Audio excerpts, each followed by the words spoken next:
Okay, so let's talk about forgiveness. And I think we can all just admit it's tough. It is one of those virtues that sounds so simple on paper, right? But when you're the one who's actually been hurt, it feels, well, anything but simple. Exactly. It can feel just deeply, fundamentally unfair, you know? You're the one who got wounded, and now on top of that, you're the one who's supposed to do all this heavy emotional lifting to let it go. It just feels backward. I absolutely love this description. It just captures the feeling perfectly. When someone has betrayed you, being told to forgive can feel like you're being slapped with a moral tax. It's an extra burden you're forced to pay for a crime you didn't even commit. But what if we've been looking at the whole equation wrong? Well, there's this ancient story that completely flips our whole modern idea of forgiveness on its head. And it's not just a nice little fable. It's more like a masterclass in what you could call the mathematics of mercy. So here's the setup. A king is settling his accounts, kind of like auditing his books. And this one servant gets called in. And it turns out he owes the king an absolutely mind-boggling amount of money. We're not talking about a few missed payments here. The whole story really comes down to the crazy difference between two debts. The first debt is for 10,000 talents, which is a sum so ridiculously huge it's basically code for impossible. Then there's a second debt for 100 denarii, a much smaller amount, something you can actually pay back over time. The scale difference here is everything. To really get a sense of that first debt, 10,000 talents in today's money would be somewhere in the billions. Yeah, billions with a B. It's a debt that no one person could ever repay. It's functionally infinite. And that second debt, the 100 denarii, that's about $6,000. I mean, it's not nothing, but compared to billions, it is a rounding error. It barely even registers. And that's the whole point. So the servant, who's facing this impossible, life-crushing debt, he begs for mercy. And the king, who knows this guy could work for 1,000 lifetimes and not make a dent, does something completely radical. He doesn't just give him more time, he cancels the whole thing. Poof. The entire billion-dollar debt is just gone. The slate is wiped clean.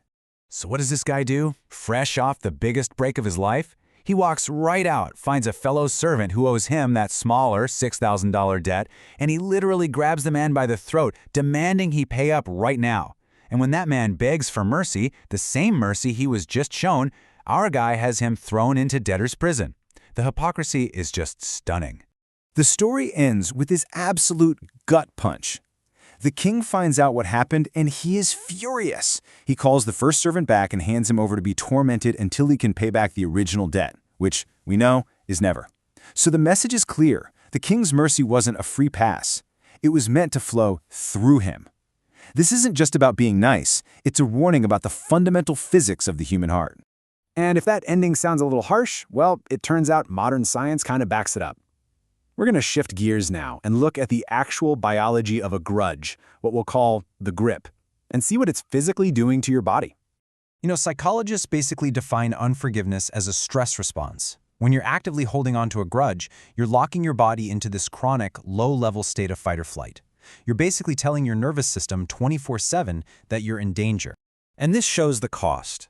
There was this landmark study where researchers asked people to just think about a grudge they were holding, and their bodies reacted instantly. Their blood pressure shot up, their heart rates jumped, their muscles tensed.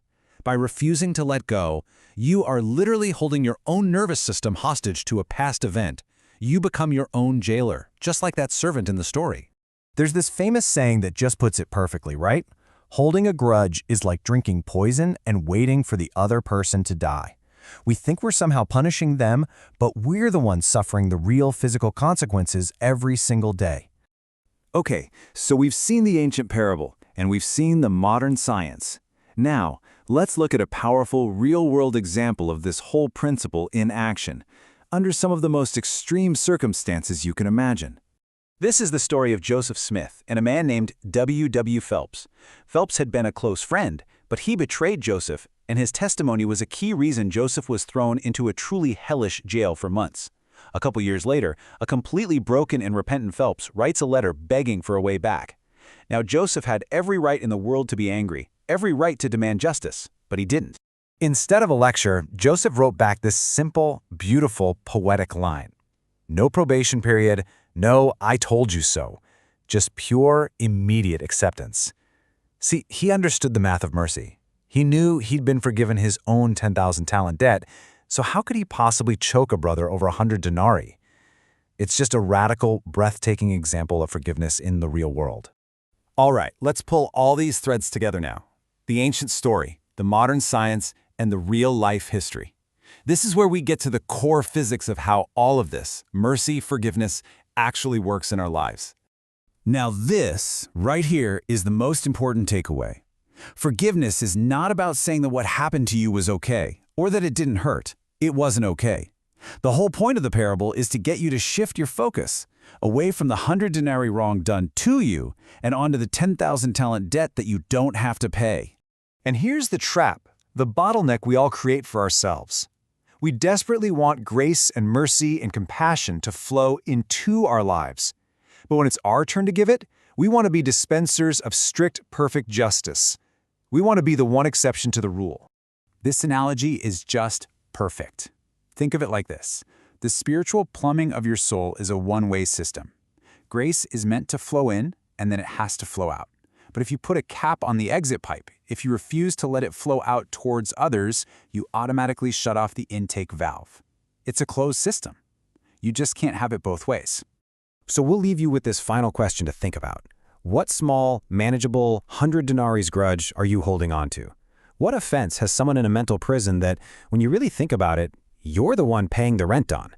Because realizing your own billion-dollar debt has been canceled, well, that just might be the key that unlocks that prison door for good.